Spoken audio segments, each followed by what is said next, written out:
I'm nervous. Hey guys, this is Austin, and this is the USB killer. Now, it might not look like much, however, this will straight up kill your computer. So this is a device that's used to test hardware. So while it looks like an ordinary USB device, you take the cap off, it could be any old flash drive. Instead, it has a series of capacitors inside. So if you plug it into a computer, it will charge those capacitors up, and once they're full, it turns around and releases all of that power at 240 volts straight back into the computer, in theory killing it. While the USB kill logo is a little bit of a giveaway, it doesn't take much to be able to pop this thing open. Now before we proceed, do not try this at home. Seriously. Not only is it very possible for this thing to kill electronics, but it's also a lot of voltage here. You want to be careful. And by being careful, I mean don't try this at home. So, to find out if this is actually going to work, we have an ASUS Chromebook. Now, USB Killer claims that this is going to work on around 95% of computers. And the reason for that is that while some computers have properly capped USB ports, most have completely unprotected ports, which means that if this thing sends a ton of power through the computer, instead of being able to block it at the port, it's going to send it straight into the motherboard, fry a bunch of stuff, it's going to be dead. So in theory, I plug this in, and it's going to die. So, plug it in 3, 2, 1. Whoa! Okay, hold on. Wow, that was so fast. Like, I don't even think it took like half a second. Like, it plugged in, I heard a little tiny click, and it was done for. Oh man, I see this light, which makes me think there's maybe some life, but the screen is definitely dead. Maybe the battery's still intact, which is running that light, but Chromebook, done for. I don't want to do the MacBook. I don't want to do the MacBook. I think it's gonna kill the MacBook, man. I think it's gonna kill it. I don't want to do the MacBook. I'm not even joking right now. The evil part of me wants it to not survive. Ooh. Everyone is saying that. Yeah, but everyone's not gonna have to buy me a new MacBook when this one dies. Can one. All right, it's MacBook time. This guy, it's on him. You're gonna have MacBook blood on your hands. We're going to try the USB killer on the brand new 2016 MacBook Pro.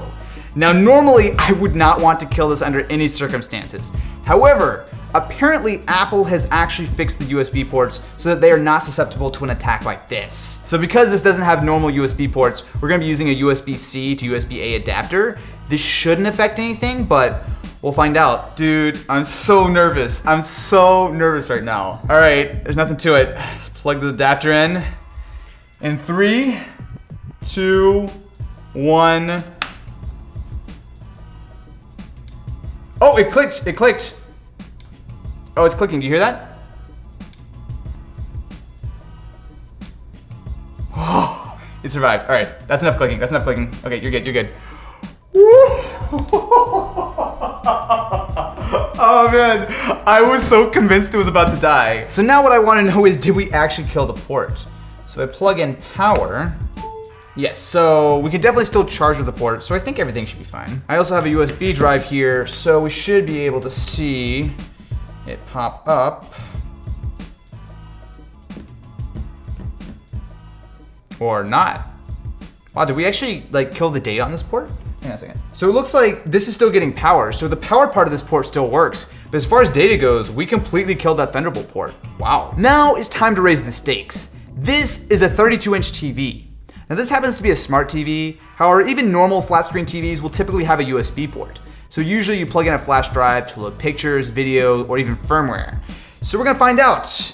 Will the USB killer be able to kill an entire TV? Plugging it in 3, 2, 1.